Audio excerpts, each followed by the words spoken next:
आज हम सभी पूर्णांकों के बारे में और कुछ जानने का प्रयास करेंगे।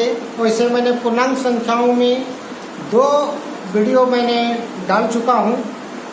पुनः मैं तीसरा पूर्णांक यानी इंटीगर के अंतर्गत कुछ जोड़ घटाव गुणा को लेकर के आया हूँ।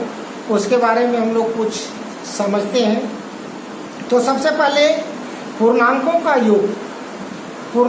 का योग यानी पूर्णांक जैसे आप समझते हैं हम लोग। पहला नंबर है कि अगर 2 धनात्मक पूर्णांकों को जोड़ते हैं तो धनात्मक पूर्णांक ही प्राप्त होता है। उदाहरण के लिए 12 धनात्मक पूर्णांक है और 18 धनात्मक पूर्णांक है। अगर ये दोनों को जोड़ दिए तो हम लोगों का 30 प्राप्त हुआ, जो एक धनात्मक पूर्णांक है। उसी प्रकार 63 को 74 में 2 धनात्मक पूर्णांकों को जोड़े तो 137 प्राप्त होता है, 137। अब हम दूसरा में आते हैं 2 ऋणात्मक पूर्णांकों का योग। यदि हम 2 ऋणात्मक पूर्णांकों को एक साथ जोड़ने का प्रयास करते हैं तो उसका परिणाम ऋणात्मक पूर्णांक ही प्राप्त होता है। उदाहरण के लिए -10 को -16 के साथ हम उसको जोड़ते हैं तो -26 यानी ऋणात्मक पूर्णांक प्राप्त होता है, -26। अब दूसरा में देखते हैं -8 को -5 के साथ हम जोड़ते हैं तो -13 प्राप्त होता है, जो ऋणात्मक पूर्णांक है। अब हम लोग चलते हैं C नंबर। 1 धनात्मक और 1 ऋणात्मक पूर्णांकों का योग हम करते हैं तो वहाँ पर 1 धनात्मक 1 ऋणात्मक के जोड़ की स्थिति में हम लोग संख्या को बड़ी संख्या से छोटी संख्या को घटा देते हैं और हम लोग चिन्ह उसका लगाते हैं जो बड़ी संख्या होता है।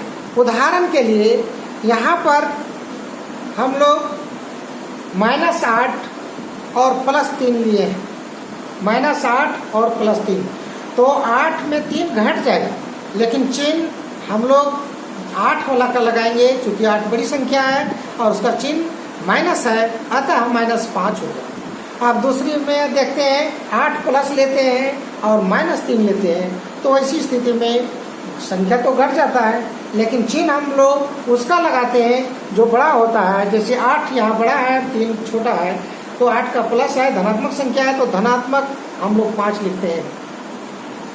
अब हम लोग आते हैं दूसरा नंबर में पूर्णांकों का व्यकलन, सब्ट्रैक्शन ऑफ इंटीजर्स।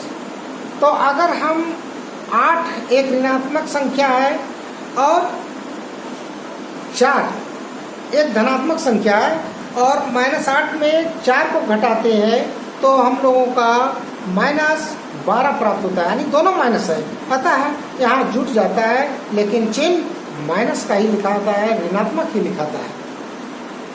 अब 16 धनात्मक संख्या है और 13 ऋणात्मक संख्या है। अब 16 में -13 को फिर हम सब्ट्रैक्शन करते हैं तो ऐसी स्थिति में 2 माइनस आ जाता है बीच में, 16 -13, तो ऐसी स्थिति में 16 रह जाता है और 2 माइनस आया यानी माइनस प्लस आने में धनात्मक हो जाता है, अतः ये दोनों जोड़ करके एक धनात्मक पूर्णांक को देता है। अब तीसरा नंबर में चलते हैं। एक ऐसा पूर्णांक योग लिखिए जिसके योग निम्न हो। तो सबसे पहले 2 संख्याओं को चुनना है और उन 2 संख्याओं में ऐसा लेना है कि जोड़ करके हम मेरा शून्य आवे। तो शून्य कब आएगा? जब दोनों संख्याएं समान हो, यानी एक प्लस हो और एक माइनस हो, तो दोनों जुड़कर 0 का परिणाम देता है। उदाहरण के लिए मैंने यहाँ -6 और +6 लिए, तो ऐसी स्थिति में एक माइनस एक प्लस और दोनों समान संख्या है, तो इसका परिणाम, इसका रिजल्ट 0 आता है।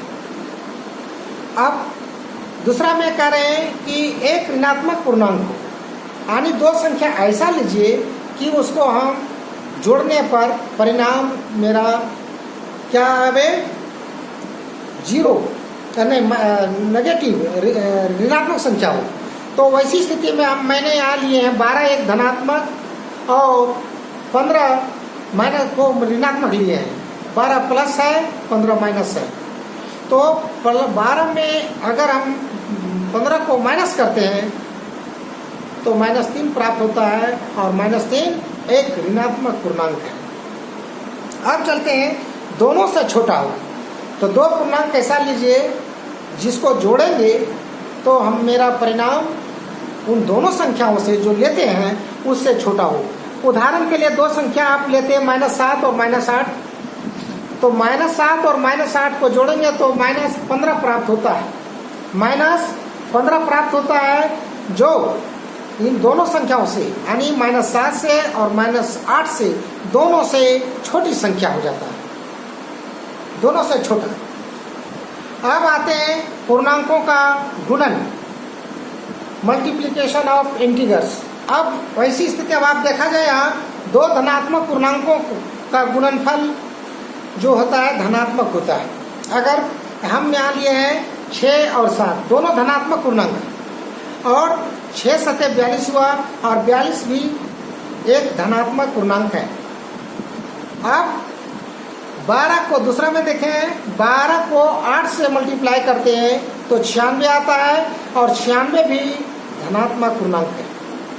तो कहने का मतलब ये है कि अगर हम दो धनात्मक पूर्णांक को लेते हैं और उनको गुणा करते हैं तो उनका गुणनफल भी धनात्मक आता है।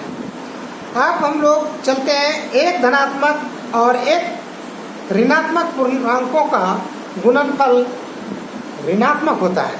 तो कैसे? आप देखते हैं 5 एक धनात्मक पूर्णांक है और -7 एक ऋणात्मक पूर्णांक है, तो 7 × 5 = 35, -35 प्राप्त होता है। यानी एक धनात्मक को एक ऋणात्मक पूर्णांक के साथ अगर मल्टीप्लाई करते हैं, गुणा करते हैं, तो उसका गुणनफल माइनस आता है, यानी ऋणात्मक आता है। तो -35 आपका ऋणात्मक पूर्णांक आया। अब उसी प्रकार से -8 को धनात्मक 9 से हम लोग मल्टीप्लाई करते हैं तो -72 प्राप्त होता है, जो कि एक ऋणात्मक पूर्णांक है।